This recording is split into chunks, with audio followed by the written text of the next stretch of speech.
Hello friends, my name is Shailaja Bhargav. ये मेरा पहला यूट्यूब वीडियो है। आज हम पढ़ेंगे क्लास 8 का चैप्टर 1 रेशनल नंबर्स, परिमेय संख्याएं। तो इस चैप्टर को स्टार्ट करने से पहले हमें क्या क्या चीज़ें पता होनी चाहिए। सबसे पहले हमें ये पता होना चाहिए कि प्राकृत संख्याएं क्या होती हैं। तो 1 से लेके इनफाइनाइट तक, 1 से लेके अनंत तक जितनी भी संख्याएँ होती हैं वो सारी प्राकृत संख्याएँ नेचुरल नंबर्स होती हैं। उसके बाद हम बात आती है पूर्ण संख्याओं की, होल नंबर्स। तो होल नंबर्स क्या होते हैं? वो ज़ीरो से स्टार्टिंग होती है उनकी, 0, 1, 2, 3 से लेके इनफाइनाइट तक, ये सारी पूर्ण संख्याएं होती हैं। अब बात आती है पूर्णांक संख्याएं क्या होती हैं, इंटीजर्स नंबर। तो ये नंबर पॉजिटिव और नेगेटिव दोनों फॉर्म में हो सकते हैं, 0 से लेके 0, 1, 2 से लेके इनफाइनाइट तक, या 0, -1, -2 से लेके माइनस इनफाइनाइट तक। कितने भी नंबर, इसे हम पॉजिटिव या नेगेटिव दोनों टाइप में यूज़ कर सकते हैं, हमारी इंटीजर्स हैं। उसके बाद हमारी बात आती है परिमेय संख्याओं की, रेशनल नंबर्स की। तो परिमेय संख्याएं क्या होती हैं, रेशनल नंबर क्या होते हैं? A number which can be written in the form of P/Q where P and Q are integers and Q not equals to 0 is called a rational number। मतलब ऐसी संख्या परिमेय संख्या कहलाती है जिसे P/Q के रूप में लिखा जा सकता हो, जहाँ P और Q पूर्णांक हैं तथा Q 0 के बराबर नहीं है। फॉर एग्ज़ाम्पल 3/8 एक परिमेय संख्या है, एक रेशनल नंबर है, -4/3, 8/5, 10/3 एक्सेट्रा। ऐसी बहुत सारी परिमेय संख्या होती हैं, जैसे कि 2, ये 2/1, 2/3, बहुत सारी परिमेय संख्याएं होती हैं जो P/Q के रूप में होती हैं। ठीक है, जहाँ Q not equals to 0, Q क्या है 3, 1, 8, 3, ये 0 नहीं होना चाहिए। ओके, अब बात आती है प्रॉपर्टीज़ की। रेशनल नंबर्स की कौन कौन सी प्रॉपर्टीज़ होती हैं, परिमेय संख्याओं के कौन कौन से गुणधर्म होते हैं। तो पहला गुणधर्म क्या होता है, क्लोजर मतलब समवृत। दूसरा क्रम विनिमेयता, कम्यूटेटिविटी, सहचर्यता, ये तीसरा गुणधर्म है, एसोसिएटिविटी। तो अब हम पहले बात करते हैं समवृत गुणधर्म की। तो ये क्या गुणधर्म है, समवृत होता क्या है, हमें नहीं पता। अब हम क्या कह सकते हैं इसको, तो जैसे कि अपन एक एग्ज़ाम्पल लेते हैं। होना क्या चाहिए कि जैसे अगर कोई ए संख्या है, ये ए पूर्ण संख्या है, ठीक है, और बी भी एक पूर्ण संख्या है, तो इन दोनों को प्लस करने पर जो सी आया वो भी अगर एक पूर्ण संख्या होती है तो पूर्ण संख्या योग के अंतर्गत समवृत मानी जाएंगी। ये एक गुणधर्म होता है। तो अपन ने एक एग्ज़ाम्पल लिया, ए की जगह अपन ने 3 रखा और बी की जगह 5, और इन दोनों पूर्ण संख्याओं को अपन ने प्लस किया तो आया 8, सी की जगह क्या आया 8। तो 8 भी एक पूर्ण संख्या है, तो अपन लिखेंगे कि पूर्ण संख्याएं योग के अंतर्गत समवृत हैं। अब माइनस वाला फॉर्म देखेंगे पूर्ण संख्याओं के लिए। एक पूर्ण संख्या लेते हैं 5, और एक बी की जगह हम क्या लें, बी की जगह हम लेंगे 7, ठीक है। अब 5 में से -7 करेंगे तो हमारा आंसर आएगा -2, मतलब सी की जगह क्या आया -2। अब ये दोनों तो पूर्ण संख्या हैं, लेकिन ये -2 पूर्ण संख्या नहीं है। तो अब हम लिखेंगे कि पूर्ण संख्याएं माइनस को व्यवकलन, हाँ, पूर्ण संख्याएं व्यवकलन के अंतर्गत समवृत नहीं हैं। अब हम ये इनटू गुणनफल, गुणन का भी हम चेक करते हैं पूर्ण संख्याओं के लिए। पूर्ण संख्या एक हम लेते हैं 0,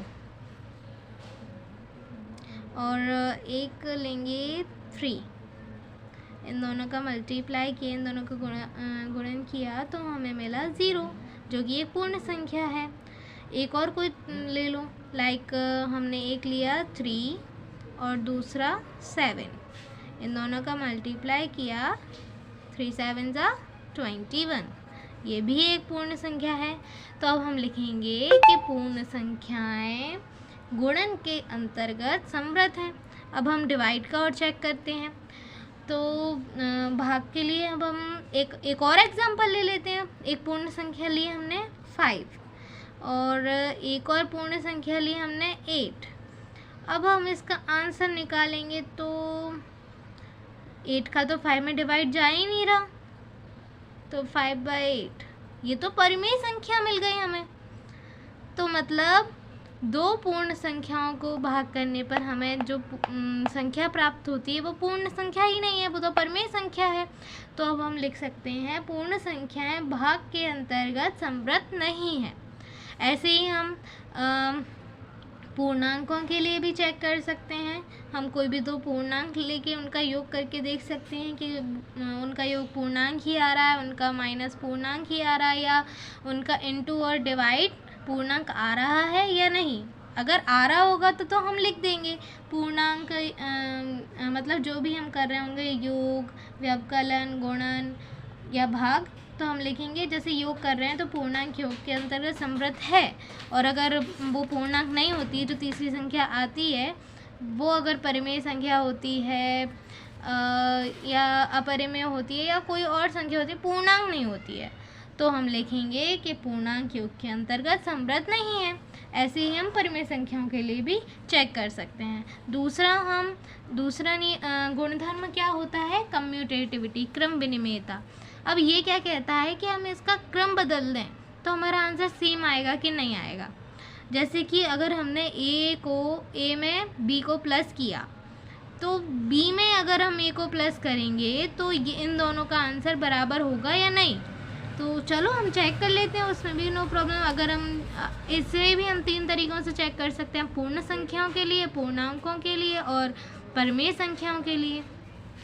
अब आप कहें तो अब हम है ना इसको पूर्णांकों के लिए चेक करते हैं। ओके, तो पहले हम क्या करें, योग का चेक करते हैं। योग हम पूर्णांकों के लिए चेक करते हैं। तो कोई भी पूर्णांक ले लो, जैसे हमने a की जगह लिया -2 और b की जगह लिया 5। इन दोनों का अगर हम योग करेंगे तो आंसर आएगा 3।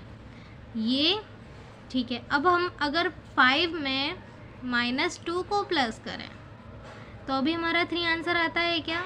हाँ बिल्कुल 3 आंसर आएगा। मतलब ये कंडीशन सेटिस्फाई है, ये कंडीशन सत्यापित हो गई है। तो अब हम कह सकते हैं कि योग क्रम विनिमेय है। किसके लिए? पूर्णांक के लिए। हमने ये पूर्णांक लिए थे, ऐसे ही आप पूर्ण संख्याओं के लिए ले सकते हैं और परिमेय संख्याओं के लिए। अब हम क्या करते हैं, अब हम है ना परिमेय संख्याओं के लिए लेते हैं, माइनस लेते हैं, ठीक है। व्यवकलन कहते हैं ऐसे। अब हमने कोई एक परिमेय संख्या ली, a की जगह हमने लिया 2/3 और b की जगह हम लेंगे 5/4। अब हमें क्या प्रूव करना है कि 5/4 में से अगर हम 2/3 घटाते हैं तो ये दोनों का आंसर जो आएगा वो इक्वल आएगा कि नहीं आएगा। तो ठीक है, हम करके देखते हैं। सबसे पहले हम क्या करेंगे, हम इन दोनों का ना या तो देख लो एलसीएम लेते हैं। ओके,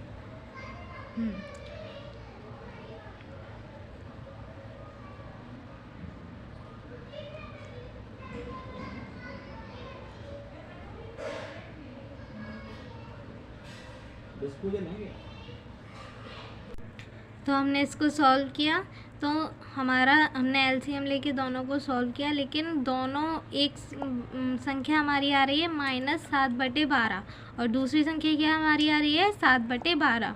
मतलब ये दोनों इक्वल नहीं है, एक माइनस का है तो एक प्लस का है। मतलब अब हम क्या कह सकते हैं कि व्यवकलन के लिए मतलब परिमेय संख्याओं के व्यवकलन के लिए क्रम विनिमेयता नहीं है, व्यवकलन क्रम विनिमेय नहीं है, ये हम कहेंगे। किसके लिए? परिमेय संख्याओं के लिए। अब ऐसे ही हम गुणन भी चेक कर सकते हैं और भाग भी। अब तीसरा गुणधर्म क्या होता है हमारा? साहचर्यता, एसोसिएटिविटी। मतलब जैसे कि हमने ये स्टेटमेंट लिखा है फर्स्ट वाला ए प्लस, मतलब पहले हम बी और सी को प्लस करेंगे, बाद में ए को प्लस करेंगे, इसका मतलब ये है। और इसका मतलब क्या है, पहले हम ए और बी को प्लस करेंगे, उसके बाद सी को प्लस करेंगे। तो देखते हैं ये सत्यापित होता है कि नहीं। सबसे पहले हम पूर्ण संख्याओं के लिए करेंगे। हमने कोई भी एक, जैसे कि एक पूर्ण ए की जगह हमने पूर्ण संख्या ली 3, ठीक है, और बी की जगह हमने पूर्ण संख्या ली 2 और सी की जगह हमने पूर्ण संख्या ली 1। तो अब इसका आंसर क्या होगा, पहले हम 2 और 1 को प्लस करेंगे, तो 3 को हम ऐसे कैसे लिख देंगे, 2 और 1 3 और 3 और 3 6। तो इसका आंसर आया हमारा 6 इस साइड, लेफ्ट हैंड साइड का। अब राइट हैंड साइड के लिए हम ट्राई करेंगे, ये आ गया हमारा लेफ्ट हैंड साइड के लिए। अब हम राइट हैंड साइड के लिए ट्राई करेंगे। तो ए की जगह हमने क्या माना था 3, बी की जगह हमने माना था 2 और सी की जगह हमने माना था 1। ओके, तो सबसे पहले हम 3 और 2 को प्लस करेंगे, तो 3 दूनी 3 4 5 प्लस 1 और 5 और 1 को प्लस करेंगे इक्वल 6। LHS और RHS बिल्कुल सेम है, इसका मतलब ये साहचर्य हैं किसके लिए, पूर्ण संख्याओं के योग के लिए। ऐसे ही हम माइनस भी चेक कर सकते हैं, मल्टीप्लिकेशन भी एंड डिवाइड भी। अब हम बात करते हैं शून्य की भूमिका के बारे में। The role of zero. Zero is called the identity for the addition of rational numbers. परिमेय संख्याओं के योग के लिए शून्य एक तत्समक कहलाता है। क्यों? क्योंकि अगर हम ज़ीरो को किसी भी संख्या में जोड़ते हैं, जैसे कि हमने ज़ीरो को जोड़ा 0 + 4, तो हमें कौन सी संख्या मिलेगी 4। तो हम ज़ीरो का किसी भी संख्या में, चाहे 4/3 हो, तो हमें आंसर भी 4/3 मिलेगा। तो ज़ीरो का हम किसी भी परिमेय संख्या में एडिशन करेंगे, योग करेंगे, तो हमें वही संख्या प्राप्त होगी। तो इसलिए हम कह सकते हैं परिमेय संख्याओं के योग के लिए शून्य एक तत्समक कहलाता है। ऐसे ही द रोल ऑफ 1, एक की भूमिका क्या होती है, सेम ऐसा ही मल्टीप्लिकेटिव आइडेंटिटी होती है 1, गुणात्मक तत्समक। किसी भी परिमेय संख्या के लिए, जैसे हमने अभी 4/3 का एग्जांपल लिया, तो हम फिर से लिखते हैं 4/3। अब गुणात्मक तत्समक, इस नाम से ही समझ गए होंगे, इनटू करना है, मल्टीप्लाई करना है, गुणन करना है। तो 4/3 में हम किसका मल्टीप्लाई करेंगे, 1 का। तो अगर हम किसी भी परिमेय संख्या में अगर 1 का मल्टीप्लाई या गुणन करते हैं, तो हमें वही संख्या प्राप्त होती है, इसलिए तो परिमेय संख्याओं के गुणन के लिए एक एक तत्समक कहलाता है। ठीक है, अब हम आगे क्या पढ़ेंगे, एक संख्या का ऋणात्मक, नेगेटिव ऑफ अ नंबर। इसको हम योज्य प्रतिलोम भी बोल सकते हैं।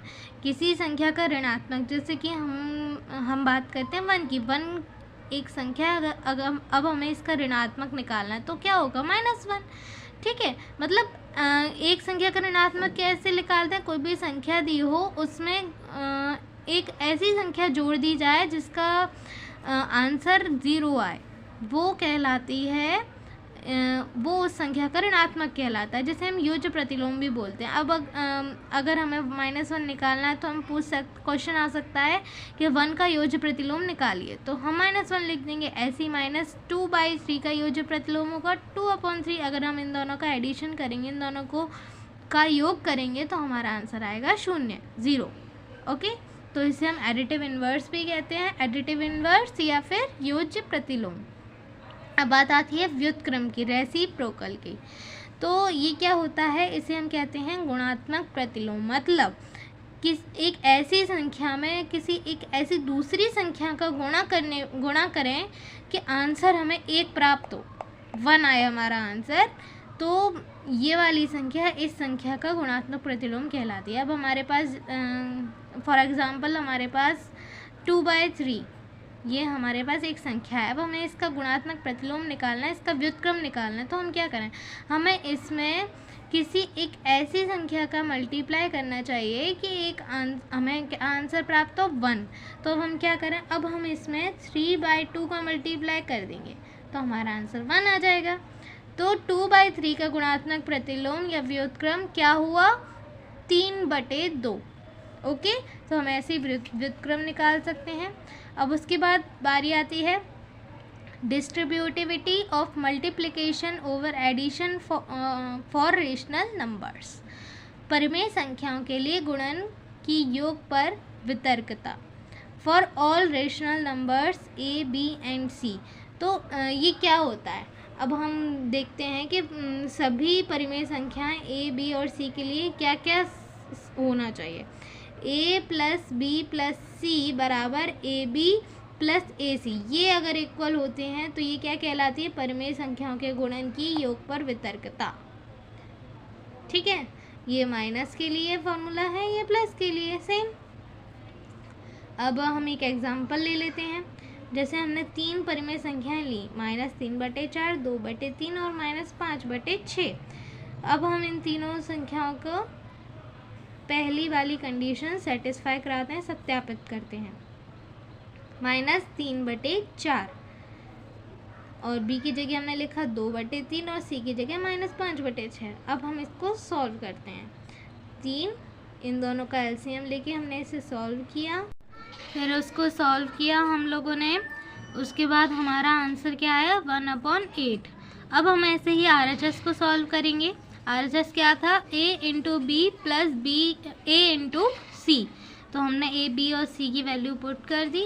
उसके बाद फिर हमने इन दोनों का मल्टीप्लाई करके इधर लिख दिया, इन दोनों का मल्टीप्लाई करके इधर लिख दिया, उन दोनों को एलसीएम लेके हमने प्लस किया, तो तब भी हमारा आंसर आया 1/8। मतलब LHS और RHS बराबर हैं। इसका मतलब ये भी सत्यापित होता है। आई होप आपको समझ आया होगा। अब हम आगे प्रश्नावली 1.1 और प्रश्नावली 1.2 जो आगे आएंगी अगले वीडियो में हम उन्हें करेंगे। अगर आपको समझ आया है तो please like, share and subscribe ज़रूर करें। धन्यवाद।